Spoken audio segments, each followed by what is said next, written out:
আসসালামু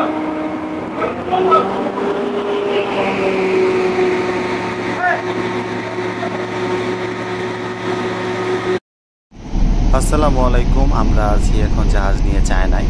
আজকে আমি আপনাদের সাথে শেয়ার করব যে জাহাজের ইঞ্জিন কন্ট্রোল রুমটা ঠিক কী কী থাকে এবং ইঞ্জিন কন্ট্রোল রুমটা দেখতে ঠিক কেমন। তো চলুন শুরু করা যাক। এইটা হচ্ছে ইঞ্জিন রুমের এন্ট্রান্স। ইঞ্জিন রুমের নর্মালি সবসময় মেইন ডেকের নিচে থাকে। তো চলুন ভিতরের দিকে যাওয়া যাক।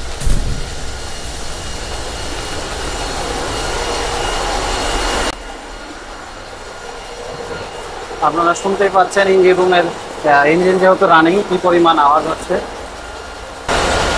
এটা হচ্ছে ইঞ্জিন কন্ট্রোল রুম। আসসালামু আলাইকুম স্যার। ওয়ালাইকুম আসসালাম। আমার সাথে আছে ফোর্থ ইঞ্জিনিয়ার সাহেব। আর এইটা হচ্ছে ইঞ্জিন কন্ট্রোল, হচ্ছে প্যানেল বোর্ড। এখানে কিছু ফাইল আছে বা আইএসএম আছে, ডকুমেন্ট। এখানে তাদের নোটিশ বোর্ডে বিভিন্ন ওয়ার্ক ডিস্ট্রিবিউশন আছে। তো আমি আজকে কন্ট্রোল রুম সম্পর্কে একটু ধারণা দেব, যদিও আমার পুরোপুরি ধারণা নেই, কারণ হচ্ছে আমি ডেক ডিপার্টমেন্টের। তারপরও আপনাদেরকে যতটুকু সম্ভব বলার চেষ্টা করব ফোর্থ ইঞ্জিনিয়ারের সহযোগিতায়। লো ভোল্টেজ সেকশন বোর্ড, এটা স্যার এই ইলেকট্রিক্যাল ইঞ্জিনিয়ার সাহেবের আন্ডারে পড়ে এই জিনিসগুলো। জাহাজে যত সব স্যার ইলেকট্রিক্যাল ইকুইপমেন্ট, লাইট থেকে শুরু করে সব কিছু, ইনসুলেশন কতটুকু আছে, কি সমস্যা, এগুলো সব স্যার এখান থেকে দেখা যায় স্যার। আচ্ছা। আর এগুলো হচ্ছে sir main control board, panel board 110, তারপরে স্যার 440, আমাদের সব 40 ভোল্ট পাম্প থেকে শুরু করে স্যার যত এয়ার কম্প্রেসর সব কিছু স্যার কন্ট্রোল এখান থেকে আমরা করি স্যার। এটা হচ্ছে জেনারেটরের বিভিন্ন প্যানেল না? জি স্যার, এটা নাম্বার 1, নাম্বার 2, নাম্বার 3।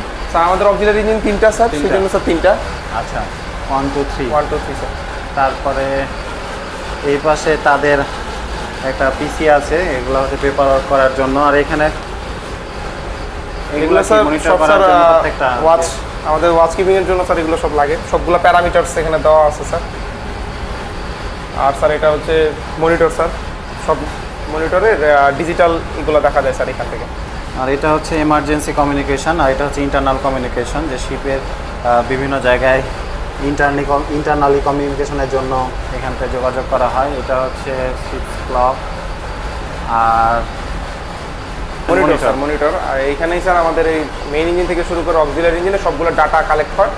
আমরা এখান থেকে স্যার সব ডাটা কালেক্ট করি, প্রতিদিনকার প্রতি ওয়াচের ডাটা কালেক্ট করি। আর এই পাশে একটা ইএবিডি আছে, এটা হচ্ছে ফায়ার অ্যালার্ম কন্ট্রোল প্যানেল। যদি শিপে বিভিন্ন জায়গায় সেন্সর লাগানো আছে এবং এই সেন্সর থেকে কোনো জায়গায় যদি ফায়ার হয় তাহলে সেই জায়গা থেকে অ্যালার্ম আসবে, তাহলে আমরা সহজে আইডেন্টিফাই করতে পারি যে এখানে জোন ভাগ করা আছে। এই জোন অনুযায়ী আমরা বুঝতে পারবো যে সেই জায়গায় কোনো ফায়ার হয়েছে কি না। আর এটা হচ্ছে এসি ইউনিট। আর এই পাশ থেকে আমরা চাইলে মেন ইঞ্জিন দেখতে পারবো।